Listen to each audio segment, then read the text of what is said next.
Selanjutnya ini kan kabarnya begitu ya Pak, akan ada kebijakan berkenaan dengan energi di tahun depan seperti misalnya subsidi untuk tepat sasaran. Bolehkah Pak dielaborasi begitu ya ke depannya untuk kebijakan subsidi yang Iya dijalankan iya BUMN iya. energi ini akan seperti apa Iya Pak iya. Pahana?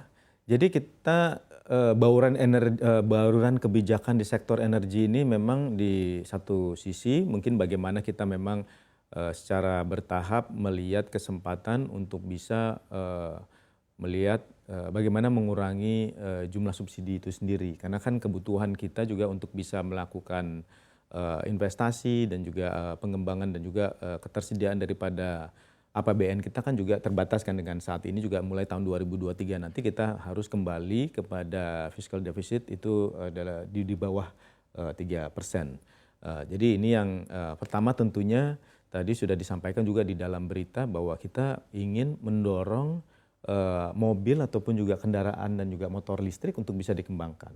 Karena kalau misalnya masyarakat berpindah dari mobil berbasiskan BBM kepada mobil ataupun juga motor listrik, ini juga akan bisa mengurangi subsidi juga. Contohnya misalnya satu motor estimasi kita bisa mengurangi subsidi antara 800 sampai dengan 1,2 juta rupiah jumlah subsidinya per motor. Bayangkan di Indonesia ada kurang lebih sekitar 123 juta motor di jalan. Jadi kalau misalnya kita bisa geser ini juga tentunya akan bisa mengurangi. Kemudian yang kedua adalah bagaimana semakin mendorong adanya penggunaan BBM yang bersubsidi supaya juga makin tepat sasaran.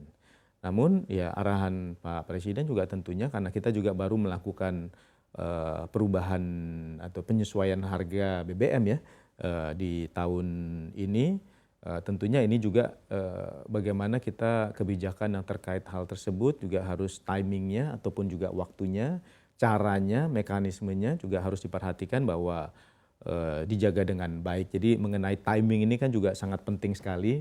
Jadi nanti tentunya kita perlu lihat kapan sebetulnya waktu yang paling tepat untuk bisa melakukan penyesuaian kebijakan, untuk bisa melakukan monitoring ataupun bagaimana kita memastikan bahwa BBM yang bersubsidi ini memang betul-betul tepat sasaran penggunaannya.